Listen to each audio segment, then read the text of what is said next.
चुकल्यासारखं वाटलं असेल. सकाळीच बोलवण्याचं कारण वेगळं काही नाहीये. मी ठरलेल्या माझ्या कार्यक्रमाप्रमाणे आता शिर्डीला जातो आहे. तिथून यशवंतराव गडाखांचा वाढदिवस आहे. मी आधीच त्यांना सांगितलं होतं की आपल्याला भेटायला मी येईन, त्यानुसार मी आपल्याला भेटून निघणार आहे. आता आपल्या भेटीचा उद्देश किंवा हेतू तुमच्या सगळ्यांना कळलाच असेल. एकूणच महाराष्ट्रामध्ये जी काही एक बेबंदशाही माजवण्याचा प्रयत्न चालू झालेला आहे त्याच्यावरती काल सर्वोच्च न्यायालयाने निकाल दिले आणि परखड भाष्य केलेलं आहे. हिंदू हृदय सम्राट शिवसेना प्रमुख आदरणीय बाळासाहेबांनी जी शिवसेना मराठी माणसाच्या भूमिपुत्राच्या न्याय हक्कासाठी आणि हिंदूंच्या रक्षणासाठी स्थापन केली आणि ती जोपासली, जपली, प्राणापलीकडे तिच्यावरती प्रेम केलं, अशी शिवसेना गद्दारांच्या माध्यमातून आपल्या दावणीला बांधण्याचा भाजपचा घाट हा काल सर्वोच्च न्यायालयाने उघडा पाडला.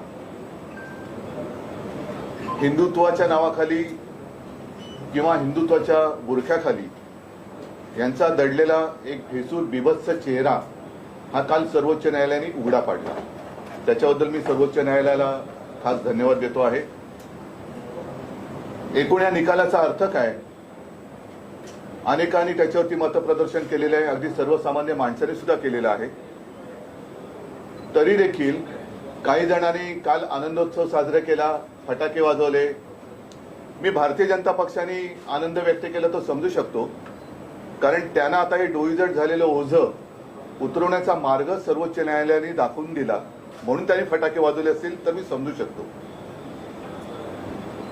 पण जे गद्दार आहेत त्या गद्दारांनी फटाके वाजवण्याचं कारण कळलेलं नाहीये. कारण त्यांना असं म्हणतात, कारण त्यांना रेडा वगैरे या सगळ्या गोष्टी चांगल्या माहिती आहेत, कळतात असं मी ऐकलंय, मी काय पाहिलेलं नाहीये.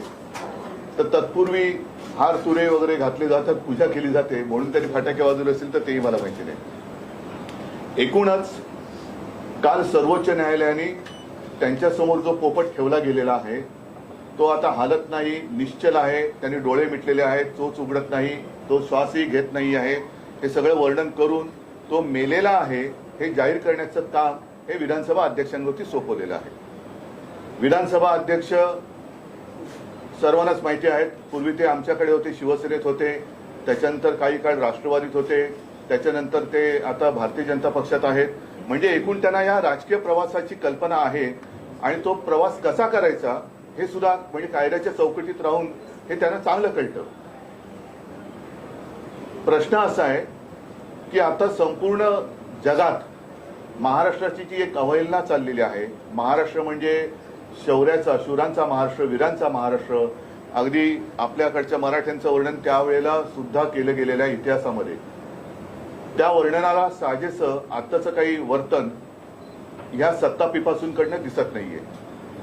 महाराष्ट्राची आता ही बदनामी थांबली पाहिजे. या सगळ्या निकालपत्रात माननीय सर्वोच्च न्यायालयाने एक निरीक्षण असं नोंदवलेलं आहे की जर उद्धव ठाकरे यांनी राजीनामा दिला नसता तर त्यांना आज परत मुख्यमंत्री करता आलं असतं, पण त्यांनी राजीनामा दिल्यामुळे त्यांना पुन्हा मुख्यमंत्री करता येत नाही. याचाच अर्थ असा की आत्ताचं अस्तित्वात असलेलं सरकार हे पूर्णपणे बेकायदेशीर आहे. जर मी राजीनामा दिला नसता तर मला त्यांनी पुन्हा मुख्यमंत्री केलं असतं, म्हणजेच हे सरकार बेकायदेशीर आहे. मी माझ्या निर्णयावरती आज सुद्धा समाधानी आहे. मी माझ्यातल्या नैतिकतेला जागून राजीनामा दिला. याचं कारण मी काल आपल्याला सांगितलेलं आहे की ज्या लोकांना माझ्या वडिलांपासून म्हणजे माननीय शिवसेना प्रमुखांपासून अगदी मी सुद्धा माझ्या पक्षप्रमुख पदाच्या काळामध्ये सर्व काही भरभरून दिलं, सगळ्यात महत्वाचं म्हणजे आपलं मानलं, विश्वास दिला, त्या विश्वासघातक्यांनी माझ्यावरती अविश्वास दाखवावा हे मला कदापिही चाललं नसतं, चालणार नाही. आणि अशा विश्वासघातक्यांचं सर्टिफिकेट घेऊन मला मुख्यमंत्री राहण्यामध्ये काडीचाही रस नव्हता नाही. म्हणूनच मी राजीनामा दिला आणि त्याच्याबद्दल मी अत्यंत समाधानी आहे. आता काल जे काही घडलं त्याच्यावरती अनेक जण म्हणजे त्यांच्या चष्म्यातून ते बघू शकतात. म्हणजे आता मेलेला पोपट सुद्धा हातात घेऊन पाठीकडनं मिठू मिठू करणारी लोक आहेत, ती काल दिसली तुम्हाला. जीवदान मिळालं असेल तर ते तात्पुरतं आहे. एक रिझनेबल टाइम ज्याला म्हणतो तो रिझनेबल टाइम, त्याला सुद्धा मर्यादा आहेत. आणि मला असं वाटतं की आता महाराष्ट्राची अवहेलना थांबवली पाहिजे. जसं मी माझ्या नैतिकतेला जागून राजीनामा दिला तसंच आत्ताच्या ह्या बेकायदेशीर सरकारने राजीनामा दिला पाहिजे. आणि मी राजीनामा दिला नसता तर मुख्यमंत्री झालो असतो, पण मला त्याच्यात स्वारस्य नव्हतं. मी आव्हान दिलेलं आहे, ते आव्हान आजही माझं कायम आहे की एवढे सगळे धिंडवडे निघाल्यानंतर, कोर्टाने सगळे कपडे लक्तर वेशीवर टांगल्यानंतर निवडणुकीला आपण सगळेजण सामोरं जाऊया. सर्वोच्च न्यायालयाचा निकाल त्यांनी दिलेला आहे. आता लोकशाहीमध्ये सगळ्यात शेवटचं न्यायालय हे जनतेचं असतं. त्या जनतेच्या न्यायालयामध्ये आपण जायला काय हरकत आहे? हा फैसला जो आहे तो जनतेवरती सोपूया आणि जे काय मांडायचं असेल ते जनतेसमोर मांडून आपण जनतेचा कौल स्वीकारूया. आणि म्हणून मला असं वाटतं की या निकालाचा कायदेशीर अर्थ त्याच्यामध्ये काय काय आहे हे अनिल परब, अनिल देसाई, अरविंद सावंत तिथे बसलेले आहेत. अनिल, या दोन्ही अनिलला मी खास धन्यवाद देतो, कारण त्यांनी खूप मेहनत घेतलेली आहे. दिल्लीमध्ये आमच्या वकिलांसोबत त्यांनी चांगलं एक संवाद ठेवला. दिल्लीतल्या आमच्या वकिलांना सुद्धा, अगदी कपिल सिब्बल, अभिषेक मनु सिंघवी, आमचे ग्रामत आहेत, त्या सगळ्या टीमला मी धन्यवाद देतो की त्यांनी ही शिवसेनेची लढाई नाही. कपिल सिब्बल जे बोलले होते की हे जे काही मी बोलतोय ते कोणाच्या हार जितीसाठी नाही, तर देशातली लोकशाही जिवंत ठेवण्यासाठी मी लढतो आहे. आणि त्या लोकशाही जिवंत ठेवण्यासाठी मी अगदी नरेंद्र मोदीजींना, पंतप्रधानांना सुद्धा आवाहन करतो की ठीक आहे, आपले काही राजकीय मतभेद, मतभिन्नता ही आहे ती लोकांसमोर आपण मांडू, पण आपण आज देशाचे पंतप्रधान आहात. आपल्या देशामध्ये हा नंगा नाच जो सुरू आहे, बेबंदशाही जी सुरू आहे, त्यातनं देशाची तर बदनामी होतेच आहे, पण आपली सुद्धा बदनामी होते आहे. म्हणून आपण हे जे आपले बदनामी करणारी आपली लोक आहेत त्यांना चाप लावा. आणि पुन्हा एकदा सांगतो, देशात हिंदुस्थान, हिंदुत्व म्हटल्यानंतर नैतिकतेला महत्व आहे. त्या हिंदुत्वाचे धिंडवडे, आपल्या हिंदुस्थानचे धिंडवडे आणि मोदीजी आपल्या कारभाराचे सुद्धा धिंडवडे 33 जगातल्या 33 देशात नाही, जगातल्या प्रत्येक देशामध्ये निघू नयेत अशी माझी एक आपल्याला विनंती आहे. आणि म्हणून अध्यक्ष महोदय त्यांच्या परीने निर्णय घेतीलच, त्यांना तो घ्यावाच लागेल, कारण ती चौकट सर्वोच्च न्यायालयाने आखून दिलेली आहे. आणि त्यांनी उलट सुलट काही केलं तर ज्याप्रमाणे आम्ही निवडणूक आयोगाच्या निकालाच्या विरुद्ध सर्वोच्च न्यायालयात पुन्हा गेलेलो आहोत, तसंच जर इकडे वेडवाकड झालं तर पुन्हा आम्हाला सर्वोच्च न्यायालयाचे दरवाजे उघडे आहेत. आणि त्याच्यानंतर जी काही बदनामी होईल ती मात्र मग यांना जगात तोंड दाखवायला जागा राहणार नाही. म्हणून मी पुन्हा एकदा सांगतो, आज तर अध्यक्ष महोदय परदेशात आहेत, त्यांनी लवकरात लवकर यावं आणि हा निकाल लवकर जो आहे सर्वोच्च न्यायालयाच्या निर्देशाप्रमाणे तो लावावा, निर्णय घ्यावा. आता मी अनिल तुम्हाला विनंती करतो की तुम्ही आपली जी काही निरीक्षण आहे सर्वोच्च न्यायालयाने दिलेली ती या माध्यमातून जनतेसमोर मांडावी. टेबल असेल.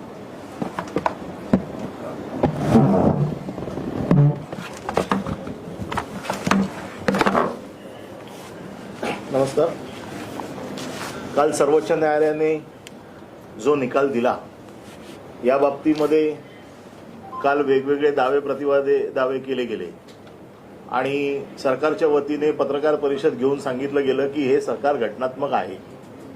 आम्ही पहिल्या दिवसापासून हे ओरडून सांगतोय की हे सरकार घटनात्मक नाही आणि ते घटनात्मक का नाही याची कारणं या निकालामध्ये जे दिलेली आहेत त्याच्यातले काही मुद्दे मी आपल्याला सांगतो, कारण आपल्याकडे सगळ्यांकडे जजमेंटची कॉपी आहे. हा निकाल पूर्ण देशाने ऐकलेला आहे, परंतु कालच्या पत्रकार परिषदेत फक्त अर्धी गोष्ट सांगितली गेली. त्याच्यातले महत्वाचे मुद्दे जे होते, कारण हे पिटिशन जे आमचं आहे हे डिस्क्वालिफिकेशन पिटिशन आहे. अपात्रता जाहीर करावी म्हणून आम्ही जो काही पिटिशन केलं होतं त्याच्यावरचा हा निकाल आहे.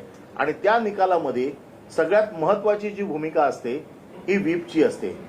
अध्यक्षांकडे हे पिटिशन परत पाठवलं गेलं, कारण ते नैसर्गिक न्यायाला धरून होतं की ते अध्यक्षांकडे येणार, परंतु अध्यक्षांकडे पाठवताना त्याला सर्वोच्च न्यायालयाने चौकट घालून दिलेली आहे की याच्यामध्ये व्हीप कोणाचा असावा, कशा पद्धतीने ते केलं पाहिजे. आणि म्हणून मी आपल्याला काही मुद्दे वाचून दाखवतो जे सुप्रीम कोर्टाने जे ऑब्झर्वेशन किंवा जजमेंटमध्ये जे दिलेलं आहे. त्याच्यातला सगळ्यात महत्वाचा मुद्दा जो आहे की जो ज्याच्यावरती अपात्रता अवलंबून असते.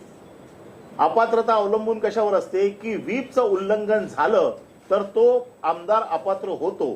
आणि हा व्हीप कोणाचा हा सगळ्यात महत्वाचा मुद्दा या पिटिशनमध्ये काल त्यांनी जाहीर केला.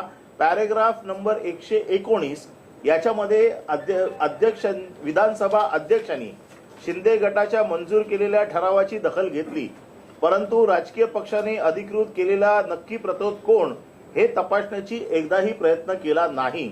अशा परिस्थितीत अध्यक्षांनी राजकीय पक्षाच्या नियमाच्या आधारे स्वतंत्र चौकशी करून शिवसेना पक्षाने अधिकृत केलेल्या प्रतोदाची ओळख करून घ्यायला हवी होती. त्यामुळे अध्यक्षांनी 3 जुलै 2022 रोजी नियुक्त केलेल्या श्री भरत गोगावले यांची प्रतोदपदी केलेली नेमणूक बेकायदेशीर आहे. आता ह्या वेळेला जी नेमणूक बेकायदेशीर झाली आहे याचा अर्थ असा आहे की त्यावेळेला पक्षप्रतोद जो होता हा सुनील प्रभू होते. सुनील प्रभूंनी जे 2 व्हीप जारी केले होते हे 2 व्हीप या सगळं सदस्यांना लागू होतात. म्हणजे ही एक चौकट अगदी नक्की झालेली आहे की त्यावेळेला जो व्हीप बजावला गेला हा सुनील प्रभूंनी बजावला गेला आणि सुनील प्रभूने बजावलेल्या व्हीपचा उल्लंघन झालेलं असल्यामुळे याची चौकट आता नक्की झालेली आहे. दुसरा 122 पॅरेग्राफ 21 जून 2022 रोजी उपाध्यक्षांसमोर पक्षात 2 गट पडल्याचे कोणतेही पुरावे नसल्यामुळे ठरावावरती म्हणजे अजय चौधरी यांची गटनेतेपदी कोणतीही शंका घेतली गेली नाही. ठरावावर श्री ठाकरे यांनी पक्षाध्यक्ष म्हणून सही केली होती आणि प्रतोद व गटनेते निवडायचे सर्वाधिकार 2019 साली श्री ठाकरे यांच्याकडे देण्याचा देखील ठराव करण्यात आला. याचाच अर्थ श्री ठाकरे यांनी शिवसेना पत्रव्यवहार केला होता. त्यामुळे उपाध्यक्षांनी श्री चौधरी यांची श्री एकनाथ शिंदे यांच्या जागी केलेली निवड वैध ठरते. म्हणजे गटनेता देखील त्यावेळेला अजय चौधरी म्हणून त्याला मान्यता दिलेली आहे. त्याचबरोबर पॅरेग्राफ नंबर 123 22 जून 2022 रोजी केलेला ठराव हा विधिमंडळ पक्षातील एका गटाकडून करण्यात आला होता व अध्यक्षांनी कोणतीही शहानिशा न करता राजकीय पक्षाच्या इच्छेच्या विरोधात परिशिष्ट 10च्या अगदी विरोधात होता. म्हणजे आम्ही सर्व पहिल्या दिवसापासून ओरडतोय की शेड्यूल 10 हे याच्यामध्ये सगळ्यात महत्वाचं आहे. त्याच्या विरोधात अध्यक्षांनी काम केले. त्यामुळे अध्यक्षांनी श्री शिंदे यांची केलेली निवड ही अवैध ठरते. म्हणजे शिंदेना देखील ग्रुप लीडर म्हणून जी मान्यता होती ती देखील त्यामुळे काढून घेण्यात आलेली आहे. आता प्रश्न असा आहे की त्याच्यामध्ये रिझनेबल टाइम मध्ये हे सगळं त्यांनी ऐकावं असं म्हटलेलं आहे. आज आम्ही पत्रव्यवहार करतोय की कालच्या निर्णयाची प्रत घेऊन आम्ही आज अध्यक्षांना पत्र देतोय की रिझनेबल टाइम मध्ये हे करावं. प्रश्न असा आहे की रिझनेबल टाइमची व्याख्या काय. हे जे आमचं पिटिशन जे आहे या पिटिशन मध्ये activity against the party on the floor म्हणजे फ्लोअरवरती त्यांनी जे काही पक्षाच्या विरोधात केलेलं काम आहे हे तपासण्यासाठी बाहेरच्या कुठल्या यंत्रणांची गरज नाही. हे तपासण्यासाठी कुठले पुरावे साक्षीदार आणण्याची गरज नाही. विधानसभेतच हा रेकॉर्ड आहे. विधानसभेत व्हिडिओग्राफी आहे. विधानसभेत प्रोसिडिंग आहे ज्याच्यामध्ये अतिशय स्पष्ट झालेलं आहे. उपाध्यक्षांनी वरून रुलिंग दिलेलं आहे की एवढ्या लोकांनी 40 लोकांनी हे पक्षाच्या विरोधात मतदान केलेलं आहे असं रुलिंग रेकॉर्डवरती आहे. त्यामुळे ह्या सुनावणीला जास्त वेळ लागू नये अशी आमची अध्यक्षांकडे विनंती आहे. त्याचबरोबर या सगळ्या गोष्टी करत असताना म्हणजे हे तर व्हीपच्या बाबतीमध्ये झालं, परंतु पक्षाच्या बाबतीमध्ये देखील इलेक्शन कमिशनच्या बाबतीत असो राज्यपालांनी घेतलेल्या भूमिकेमध्ये बद्दल असो वेगवेगळी ऑर्डर्स या जजमेंटमध्ये दिलेल्या आहेत. याच्यामध्ये अतिशय स्पष्टपणे ज्या ऑर्डर्स दिलेल्या आहेत त्याच्यामध्ये असं दिलेलं आहे की कुठलाही अधिकार हा शेवटी पार्टीच्या प्रमुखांना असतो. हा लेजिस्लेटिव्ह पार्टीच्या प्रमुखाला व्हीप किंवा गटनेता निवडायचा अधिकार नाही. गटनेता किंवा व्हीप नेमायचा असेल तर तो पक्षाच्या प्रमुखानेच नेमला पाहिजे. हे देखील काल अधोरेखित झालेलं आहे आणि पक्षाचे प्रमुख त्यावेळेला हे शिवसेनेचे पक्षप्रमुख उद्धवजी ठाकरे होते. तो तसा 2019चा ठराव आहे जो 19चा ठराव कोर्टाने काल मान्य केलेला आहे. त्याचबरोबर इलेक्शन कमिशनने जे आदेश दिलेले आहेत, इलेक्शन कमिशनने जे निवडणुकीचं 17 फेब्रुवारीला त्याला चिन्ह आणखी नाव दिलं याच्या बाबतीत देखील कोर्टाने असं म्हटलेलं आहे की केवळ लेजिस्लेटिव्ह पार्टीचे मेंबर्स बघून तुम्हाला कोणाचा पक्ष हे ठरवता येणार नाही. त्याचबरोबर पक्षाची घटना, पक्षाची सदस्य संख्या, पक्षाची स्ट्रक्चरल पूर्ण सिस्टीम हे सगळं तुम्हाला बघावं लागेल.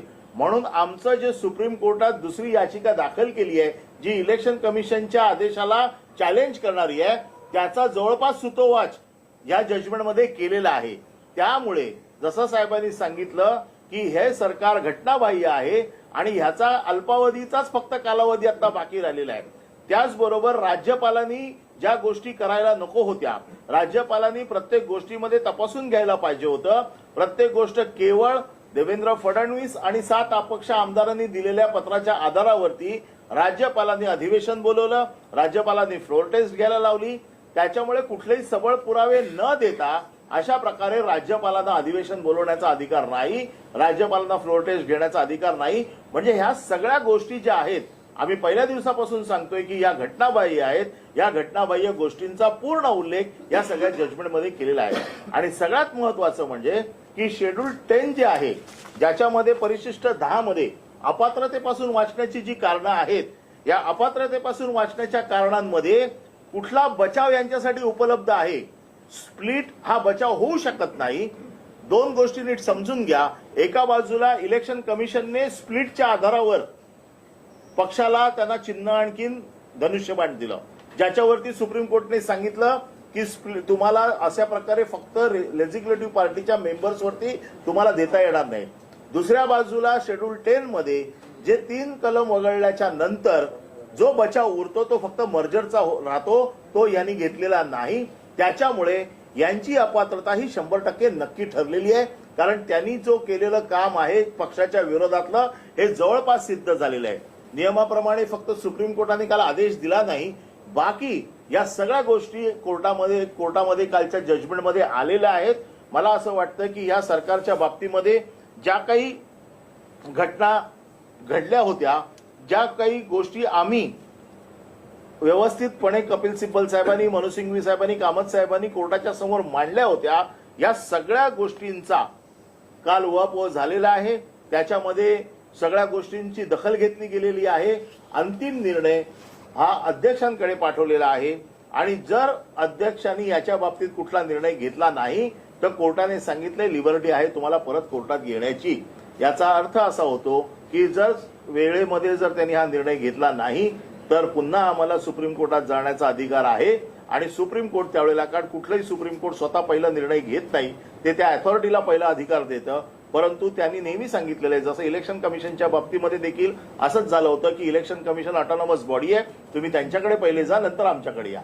पण काल त्यांनी याच्यामध्ये सुतोवाच केल्यामुळे ही याचिका देखील जवळपास निश्चित झालेली आहे. त्याचं आता पुढच्या आठवड्यामध्ये कदाचित हिअरिंग येईल. ते आल्याच्या नंतर जर त्यांचं पक्षचिन्ह, नाव हे जर गोठवलं गेलं तर मला असं वाटतं की हे जे काही घटनात्मक जे काही सगळं आम्ही पहिल्या दिवसापासून म्हणतोय की हे सगळं घटनेच्या विरोधात आहे, हे पूर्णपणे अधोरेखित झालेलं आहे. आणि मला असं वाटतं की या सगळ्या गोष्टीवरती सुप्रीम कोर्टाने आम्हाला न्याय दिलेला आहे.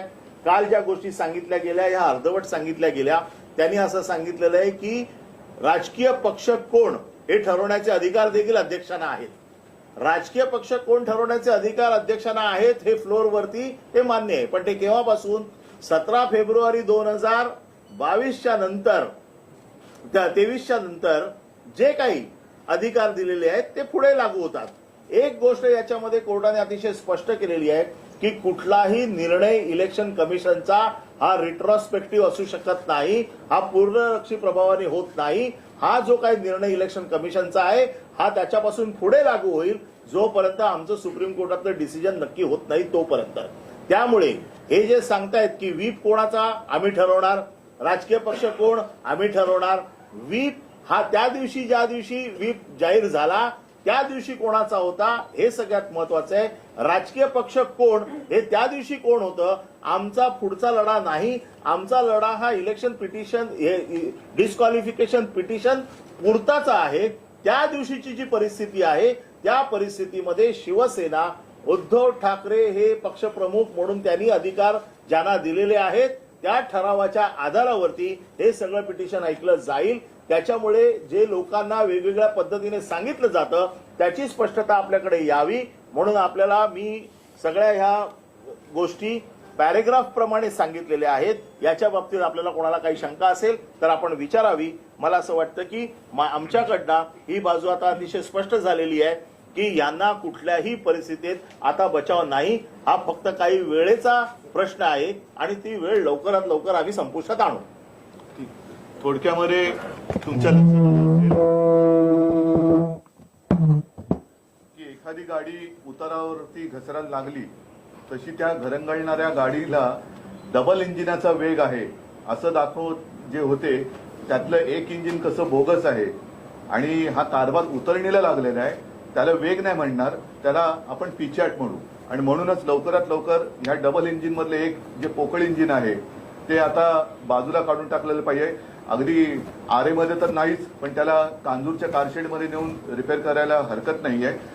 तूर्त मी एवढंच सांगेन की पुन्हा एकदा माननीय पंतप्रधानांना सुद्धा मी विनंती करतोय की नैतिकता म्हणून जी काही गोष्ट असते जिच्यात हिंदुत्वाचा तो आत्मा आहे, सत्ता पिपासूपणा हा एक वेगळा भाग झाला, पण गद्दारी करून, हरामखोरी करून आणि सगळ्यात महत्वाचं म्हणजे ज्या हिंदू हृदय सम्राट शिवसेना प्रमुखांना मी पुन्हा सांगेन की हिंदुत्वाच्या रक्षणाची, हिंदूंच्या रक्षणाची जबाबदारी बाकी सगळे पळाले होते तेव्हा आपल्या शिरावरती घेतली होती. त्यांच्यासह शिवसेना चोरून आपली बटीक बनवण्याचा प्रयत्न जो आपण चालवलेला आहात तो काल सर्वोच्च न्यायालयाने उघडा पाडलेला आहे. म्हणून महाराष्ट्राची ही बदनामी ताबडतोब थांबवावी.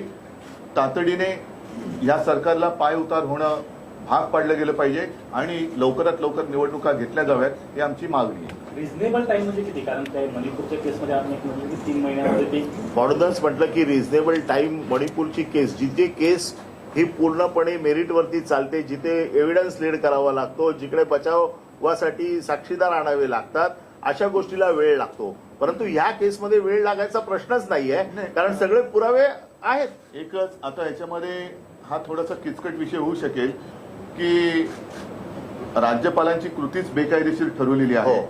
अशा बेकायदेशीर कृतीमधला एक भाग जर अध्यक्ष निवडीचा असेल तर ती सुद्धा कायदेशीर आहे का? चुकीचं आहे. हा सुद्धा एक महत्वाचा भाग आहे. आणि म्हणून त्यावेळेला उपाध्यक्ष जसं व्हीप आमचा मानला आणि नंतरचा व्हीप बेकायदेशीर ठरवला, तसं अध्यक्षांची निवड सुद्धा कायदेशीर आहे का बेकायदेशीर हे सुद्धा तपासावं लागेल.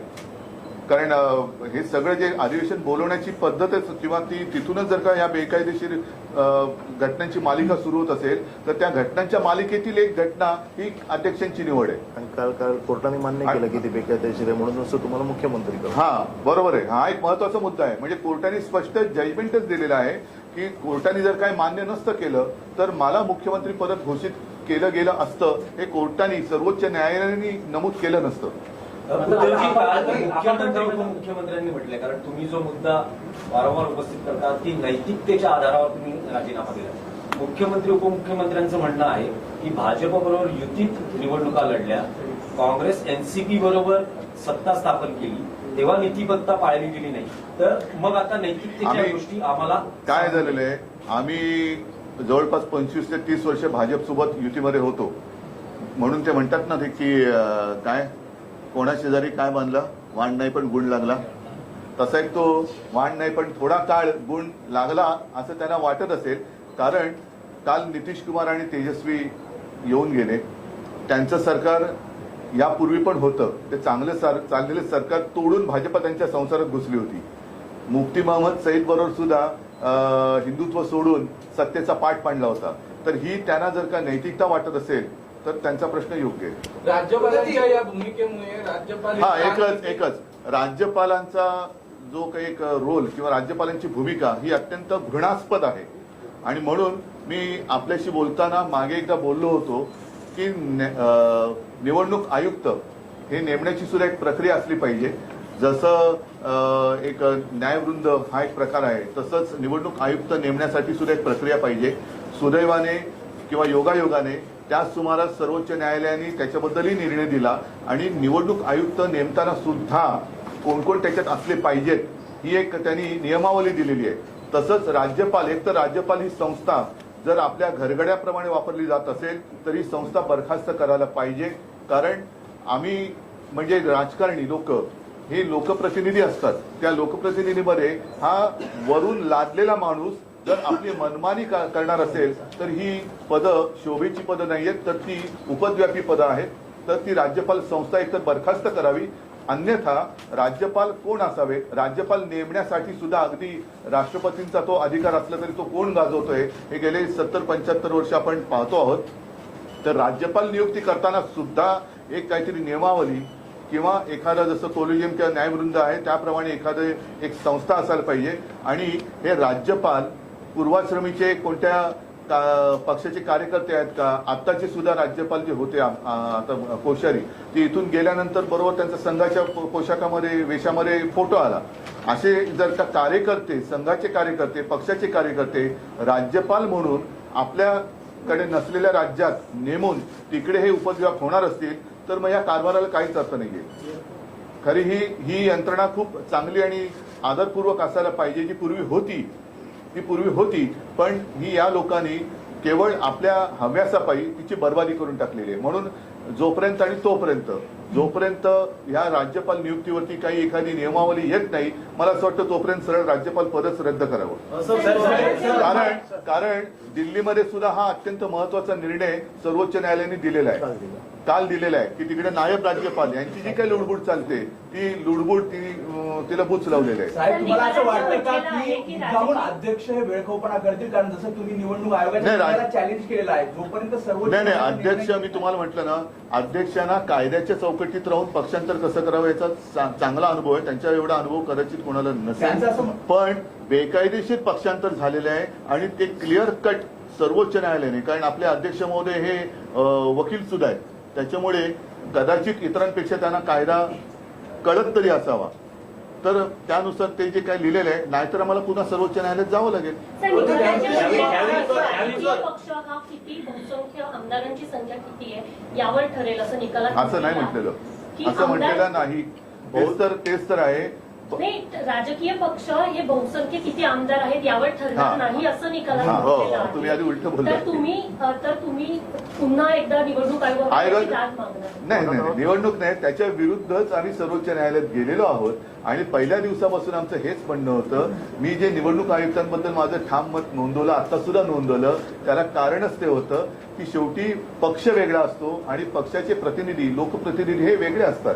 त्याच्यामुळे आम्हाला 4-6 महिने निवडणूक आयोगाने सदस्य संख्या नोंदवायला सांगितली, ती आम्ही 20 लाखाच्या वरती नोंदवली. त्याच्यानंतर आमच्या पदाधिकारी 4 लाखाच्या वरती आम्ही आमच्या सगळ्या पदाधिकाऱ्यांची शपथपत्र नोंदवली. मला वाटतं 100 रुपयाच्या स्टॅम्प पेपरवरती. मग ही सगळी आमच्याकडे काय रद्दी ठेवायला जागा नव्हती म्हणून निवडणूक आयोगाच्या कार्यालयात ठेवून ठेवली का? मग त्या ढिगाऱ्यावरती बसून निवडणूक आयुक्त हा निकाल देतात, हे चुकीचं आहे. म्हणजे त्यांना तुम्हाला बसायला खुर्ची नव्हती म्हणून आमच्याकडनं ही कागदाची ढीग मागवली का, की आता त्याच्यावरती बसून मी निर्णय देतो? तर हे असे बोगस सगळी लोक, त्यांना कुवत नसताना पदं दिली जात आहेत आणि आपल्या मजदुराप्रमाणे, आपल्या मर्जीप्रमाणे त्यांच्याकडनं कामं करून घेतली जात आहेत. त्याच्यामुळे काल सुद्धा नितीश कुमार जे आले होते की या देशाचा जो आत्मा आहे लोकशाही, तो जिवंत ठेवला पाहिजे. सत्ता ही सगळ्यांना हवी असते, पण ती जसं एखादा नरभक्षक हा शब्द आहे तसं सत्ता भक्षक होता कामा नये. आमदार अपात्रतेचं प्रकरण हे सुरुवातीला विधानसभा उपाध्यक्ष नरहरी झिरवळ यांच्याकडे होते, त्यानंतर तुमचं व्हीप आलं, त्याच्यानंतर राज्यपालांनी बहुमत चाचणी केली आणि त्यानंतर विधानसभा अध्यक्षांची निवड झाली. ती विधानसभा अध्यक्षांची निवड देखील बेकायदेशीर मालिकेत आलेली आहे. आता विधानसभा जे अपात्रतेचं प्रकरण विधानसभा अध्यक्षांकडे नाही, पण म्हणून हे सुद्धा भान त्यांनी ठेवायला पाहिजे की त्यांची नेमणूक सुद्धा बेकायदेशीर मालिकेतली एक आहे. आणि मला खरोखर जी लोक त्यांना गाजरं दाखवून त्यांच्याकडे नेलं की तुम्हाला आम्ही सगळं काही देतो, म्हणजे असं लोक म्हणतात, खोके दिले वगैरे, नाव दिलं चोरून, चिन्ह दिलं चोरून, पण आता हे सगळं पितळ उघडं पडलं. म्हणजे त्या पितळ्याला तुम्ही सोन्याचं स्वरूप देत होता, पण शेवटी पितळ ते पितळ असतं, ते पितळ उघडं पडले. आता त्यांच्या भवितव्याचं काय होणार? जे काही मोजके माझे कार्यकर्ते त्यांनी फोडले, त्यांचं आता काय होणार? कारण आता त्यांना गल्लीत फिरायला सुद्धा मुश्किल झालं. हा, तोच म्हणून मी म्हटलं ना की अध्यक्ष सुद्धा अपात्र लोकांच्या मतांवरती अध्यक्ष झालेले आहेत, म्हणून ते बेकायदेशीर मालिकेतली एक ती हे आहे. म्हणजे ते टीव्हीवरती मालिका असते ना त्यातला एक तो episode आहे. सर, उद्धव सर, हिंदी में जानना चाहिए विधानसभा अध्यक्ष उद्धव से पहले जो ऑब्जर्वेशन थे वो बहुत कड़े थे, लेकिन जो फैसला है वो स्पीकर को लेने कहा गया है।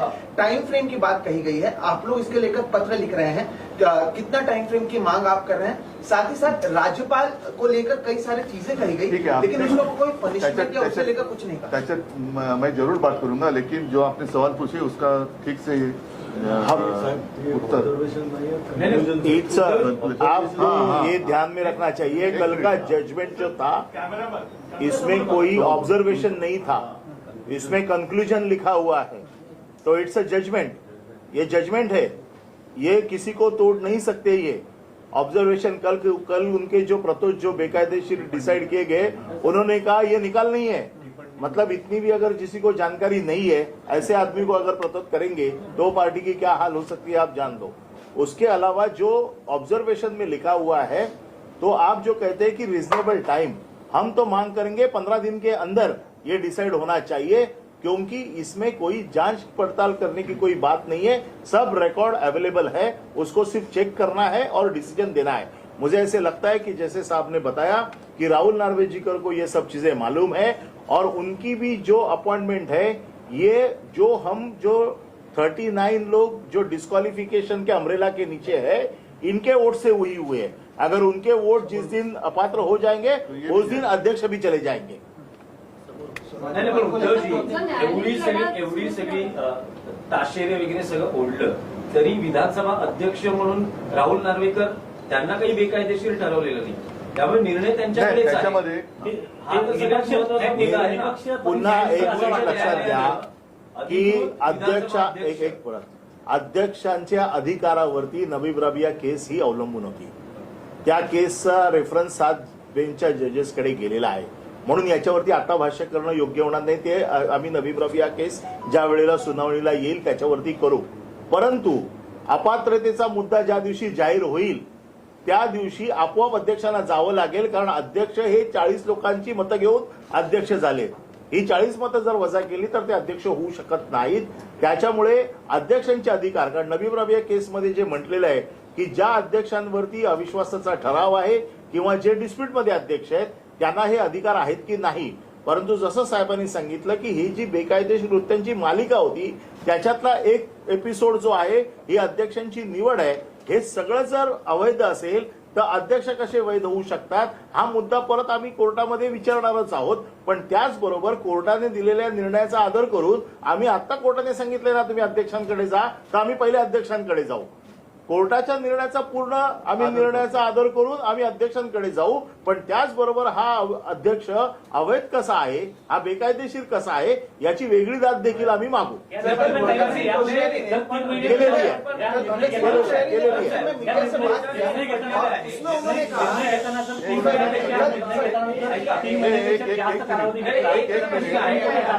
भगत सिंह कोश्यारी ने दिल्ली में मीडिया कर्मियों से बात की और उन्होंने कहा कि उस समय जो मुझे सही लगा मैंने वो किया, जबकि सुप्रीम कोर्ट ने बहुत सारी चीजें कही है। अगर ऐसे कोई कहे कि उस समय मुझे लगा कि इसकी हत्या कर दो, तो क्या वो सही बात में आप मान सकते हैं? हत्या तो हत्या होती है, वो उस वक्त की इस वक्त की बात नहीं है, लेकिन जो गैर कानूनी उन्होंने जो कुछ किया है उसके लिए मैं तो मानता हूं उनको उनके ऊपर एक मुकदमा चलना ही चाहिए। क्यों?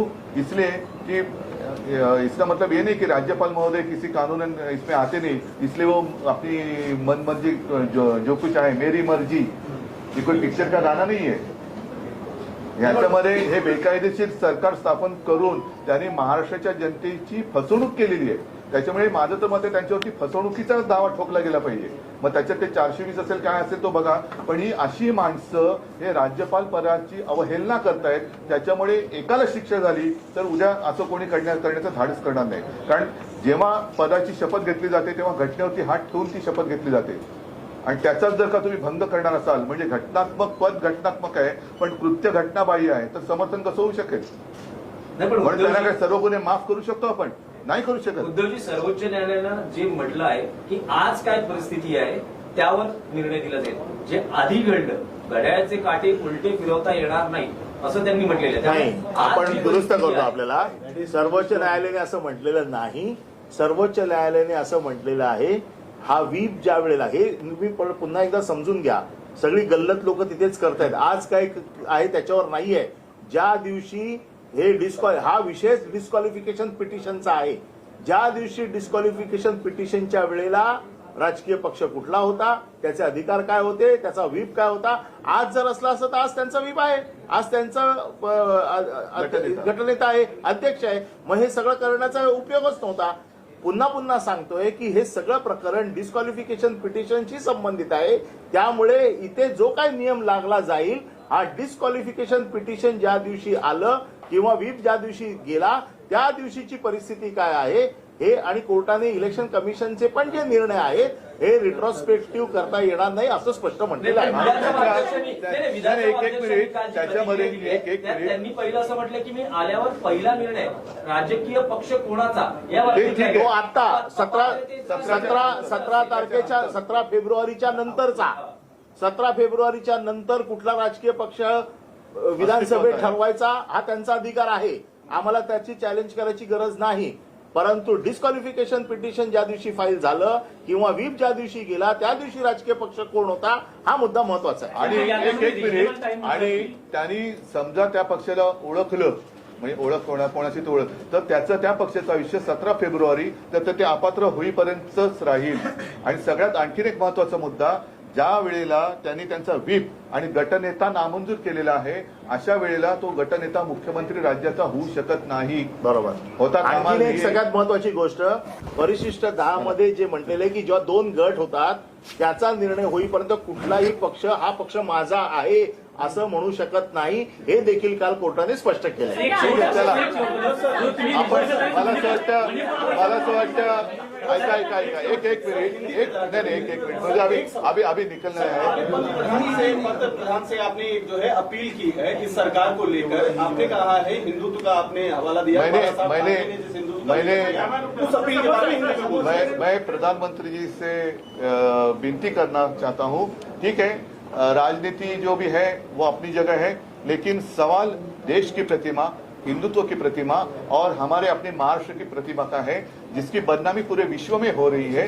और आज देश के प्रधानमंत्री जी मोदी साहब है, पूरे विश्वगुरु है, विश्व में वो पूरा विश्व उनको जानता है. तो उनके नेतृत्व में अपने देश में ऐसा गलत कारोबार हो रहा है, ये अपने लिए और उनके लिए शोभा देने वाली चीज नहीं है. और इसलिए मैं उनको रिक्वेस्ट कर रहा हूँ कि आपके कार्यकाल में ऐसे बदनामी करने वाले लोगों को आप रोकिए और महाराष्ट्र की सरकार जो है उसको इस्तीफा देने के लिए कह दीजिए और हम जनता के दरबार में ही जाएंगे. ठीक है, धन्यवाद. जय हिंद, जय महाराष्ट्र.